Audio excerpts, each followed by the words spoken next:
Well, good morning and welcome to 755 Live. 5 minutes about what Jesus said.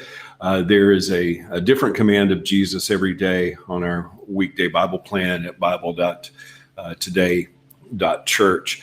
Today we're going to be talking about Matthew 26:41, where Jesus said, "Watch for traps." Matthew 26 is where Jesus went off into the Garden of Gethsemane to pray the night before he was crucified.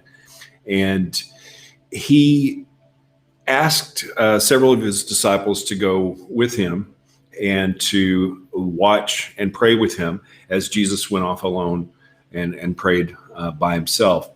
And when he came back, the disciples were chilling out. They were asleep. They weren't doing what he had asked. And so that's when he said in Matthew 26:41, "Keep watch and pray so that you will not give in to temptation. For the spirit is willing, but the body, the flesh, is weak." Keep watch and pray. That word for watch, I looked up earlier this morning. In the Greek, it literally means to be vigilant, almost like a vigilante, to watch in such a way that you're on guard. Watch and pray, and it's for a purpose, so that we won't give into temptation. There are so many temptations around us, and it's easy for us to look at the disciples that followed Jesus and say, how easy would it have been to have been with Jesus? But here are these guys who had walked with him. They had seen the miracles for at least 3 years. In a moment of the greatest despair that Jesus had ever faced, the greatest challenge of his physical life, the disciples who were his inside circle couldn't even watch and pray with him.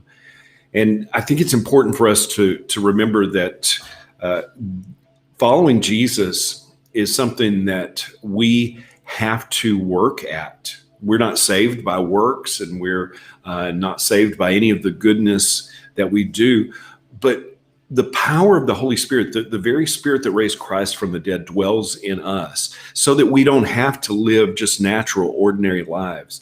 But we need to watch and pray. We need to be vigilant. We need to be on guard so that we can do the things that Jesus called us to do. 1 Thessalonians 5:16, the writer tells us to pray without ceasing, to always rejoice, to be in this constant mode of watching and praying. 1 Peter 5:8 tells us that the adversary is like a roaring lion. Now, a lion, he's not a lion, he's a liar. He's a deceiver, he's a copycat, but he is seeking whom he can devour. And he's seeking to devour us in sometimes the most subtle ways. That's why we have to watch and pray and resist the temptation. If he can't get us to be bad, he will get us to be busy so that we don't do the things that Jesus commanded us to do.